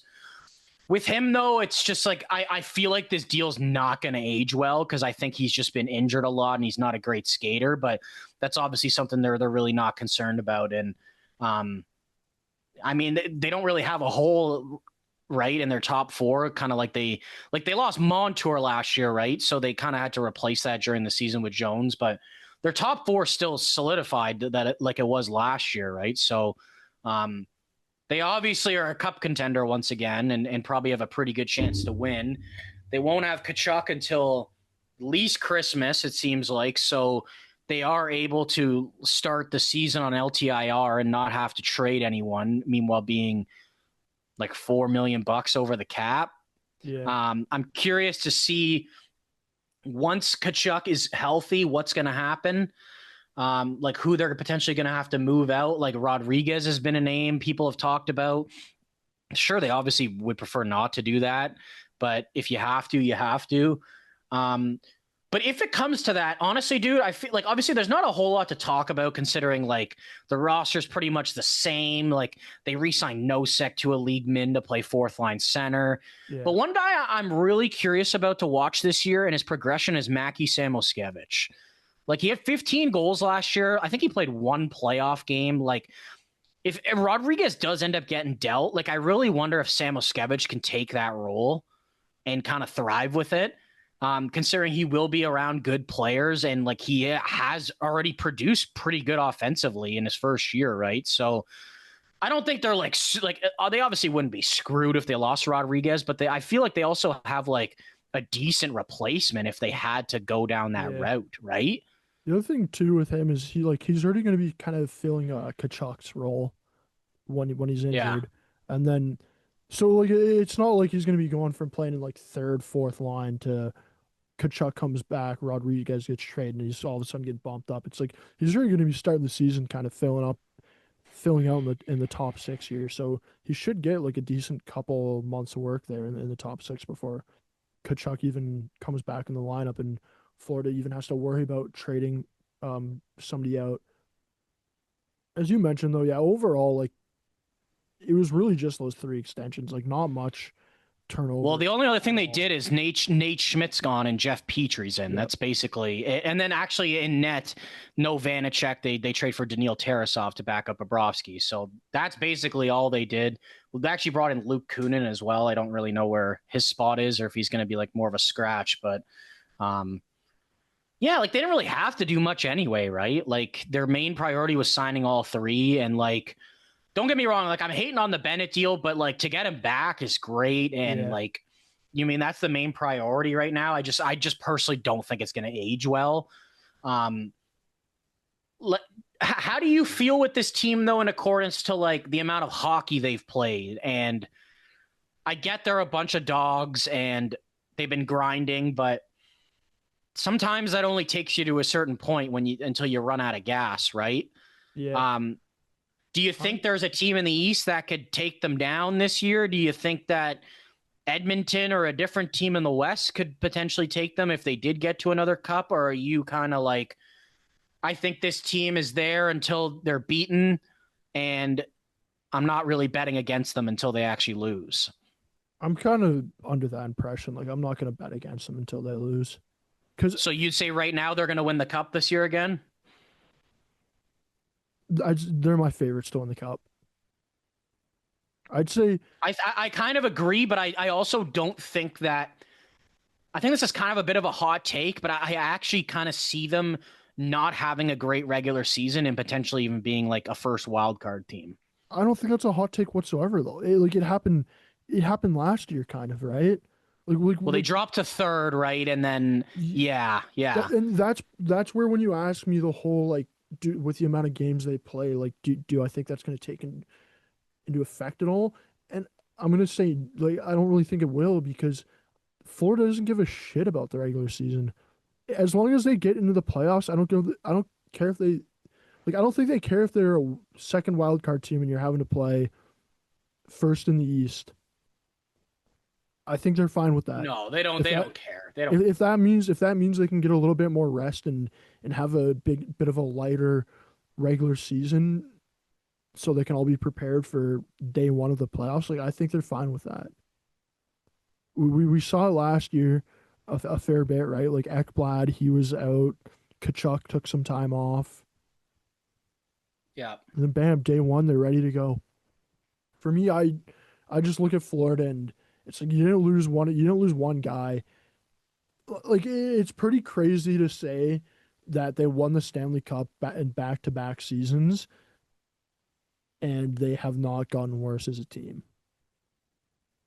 Yeah, you don't really see that, right? Like with Tampa, it was like they started losing their depth and they couldn't really fill those holes to get them back to that level. But Florida's been able to do it, right? Like they've been able to keep these guys on pretty manageable contracts, right? And guys willing to take a little bit less to stay there. And obviously the tax situation probably helps a ton with that. But it seems like they all just love each other and love being there and they just want to keep going. And it'd be cool to see them win again. I'm necessarily not really cheering for them to win again. I guess I prefer someone else to win, but Yeah. It'd be pretty impressive if they could get it done and do a three-peat. And I think that they're definitely going to be right there. I honestly think at very worst, they're losing in the conference finals. I think they're making it there at minimum. We'll see if they have enough to get it done again. I think they probably do, but yeah, I don't think the regular season is going to be super pretty, but as long as you get in, it doesn't really matter. Like you said, like, I wonder too, if like, I know he loves to play all the time, but I wonder if they just tell Bobrovsky like, hey dude, you're a little bit older. Just like, we're going to give Tarasov like 5 more games or something. Like, Yeah, you know what I mean? But he's still playing at an elite level too, right? So, and some of those guys, like, I feel like all these Russian goalies just love fucking playing and they never want breaks. Like they just feel more of in a rhythm when they're playing as much as possible. They're just huffing Russian gas between games. Yeah. And I think that they're in a really good situation. The thing is too, it's like the core is locked in for a while, right? Like they just got to re-sign Bob, which is probably going to be at like half the fucking price. Yeah. Which will open up some cap space. And then it's like they got to re-sign if they decide to re-sign Mikola or not, or if they decide to go in a different direction. So they're in a good situation, not even just this year, but kind of moving forward with the cap going up as well. And I don't think they're going anywhere in accordance to being a cup contender for at least the next like 4 seasons. Yeah, I'm all with you on that, dude. Before we wrap up for the Panthers, let's take a look at their draft here. Honestly, not much, Mark. First pick was in the 4th round, which is crazy. How do you feel about their draft, though? Yeah, I mean, their draft's kind of a hard one to judge considering they never really pick. I only really know 2 out of these 6 guys. The one's Shamar Moses. He was picked in the 5th round. He's more of like a grindy offensive type player. Like he kind of seems like a Florida Panthers type player, but I don't really think his like offensive upside is a lot. Maybe he will get a crack eventually. I actually really like their next pick, Arvid Drott. He was from Sweden. I thought he was going to be more of like a 3rd round pick. He almost put up a point per game in the Swedish Junior J20 League this year.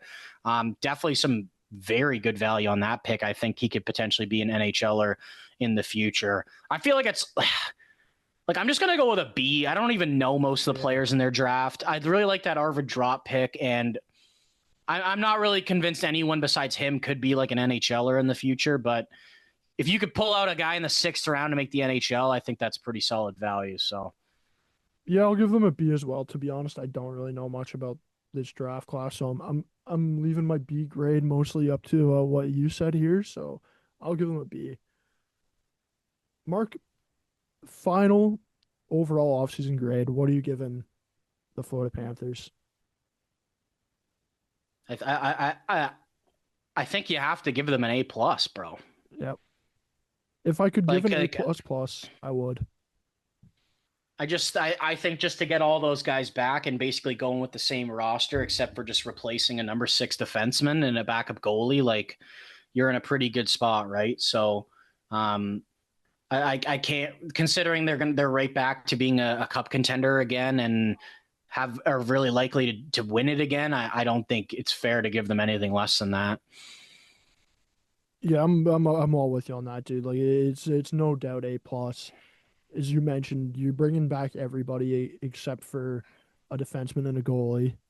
You won the Stanley Cup. Like, how many Stanley Cup winners can you say going into the next season didn't kind of lose a somewhat of a key piece where it's like these guys are keeping all their pieces, plus the two guys that we all thought were going to be maybe rentals when they traded for last trade deadline. Like they were able to keep those guys as well. No doubt I'm giving them an A plus here. Mark, it's time to wrap up the episode. Not only wrap up the episode, but put a wrap on the season because this is the last episode of this season. Next week we're going to be doing our season preview for next season. So I just want to ask you one quick question here before we wrap up the episode in the season. What's your best moment from this season? Like your favorite memory? Oh, that's tough, dude. There was a couple, at least personally. I would say that the best moment I feel like is Four Nations. I think just getting Canada winning, and also just like the round robin game against the US, like the way it started and the intensity, I feel like was just such a big moment for the sport, and just for not even people that don't watch, but for people that are watching a lot. Like it was just such an entertaining game and moment that I think we're going to be looking back on it for years to come and being like, this is one of the best events or even games that we've had in recent memory. I guess just personally, my close second would just be the way the Habs rebounded after being really bad and getting all the way to the playoffs for 95% of fans probably didn't think was going to happen. Yeah. So yeah, I'd probably give it those two personally. How about yourself, dude? What do you feel like was the best moment for you? For me, it's going to be pretty similar to your two. Yeah, First Nations, like it was Four Nations. Four Nations, sorry. It was such a like I remember being down south watching the game and just I was like, man, like I need to find a way to watch this. Like I need to find a way to watch it, right? And just being able to watch it and how good of a game it was, seeing that McDavid goal. For me, that's no doubt probably the best moment of the season. And then similar to you with the Montreal one, I'm gonna say my Lane Hudson glazing all season long is a close second because I'll be honest, I could have gone so poorly when I started the year off, just glazing Lane Hudson all year long. But thankfully, it actually kind of paid off, and he had a phenomenal season. So I'm gonna say that's a close second because it was a pretty risky take there on my half, and it kind of did pay off. And I looked a little smart at points with some of the glazing I had on him. So those two for me. Yeah, I wonder if it's going to be the same for Isaac Howard this year for you or not. If it's back to back years, I got to start. The worst part was with all the glazing I did over Lane Hudson last year, I didn't place one single bet on him. Yeah, you definitely should have done the Calder or something. Dude, I could have like set up my future kids and stuff, and nope, I didn't. So if Isaac Howard wins the Calder this year, I think the season after I'm gonna start have to put some serious money on these fucking bets because I haven't seen a dime yet. What do you think Overall, your worst moment was of last season? my Can you worst think of moment? one? I could tell you I think mine. a I'd couple. saying that I'd mortgage my house that Jeff Skinner would score 30. That was definitely my worst moment. Or saying Minnesota was going to come in last in their division. Man, I'd have to look Those are back in the my two. archives for some of the bad ones because, like, for the bad ones, I just try to forget about it. I'm like, man, that was fucking bad. Like, Yeah, you just got to move on. oh man, I don't know. Do you remember like any really bad ones I've had? Like, I'll say the LA Kings. Like, in more recently, the LA Kings, they had very minimal off season. That one wasn't my greatest moment, but I wasn't really like a take or anything, right? Yeah, considering they probably had like one of the most active summers out of anybody. Yeah, No, I can't really think of anything that you said. Did you have any like?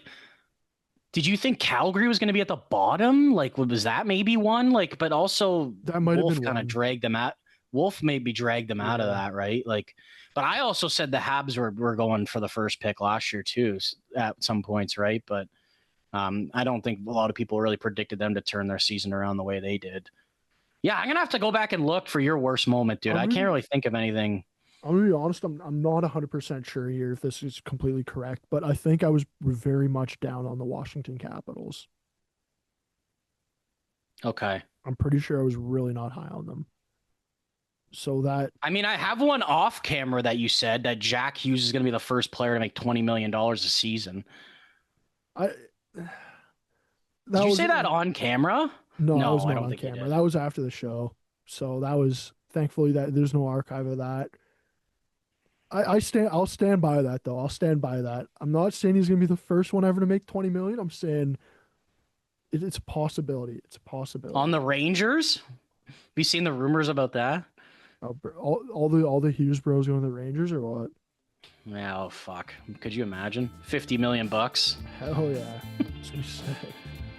Overall, though, that's going to wrap up today's episode of the podcast, and it's going to wrap up this season of the podcast. So, for everybody tuning in, thanks for tuning in, and keep an eye out for the season preview next week.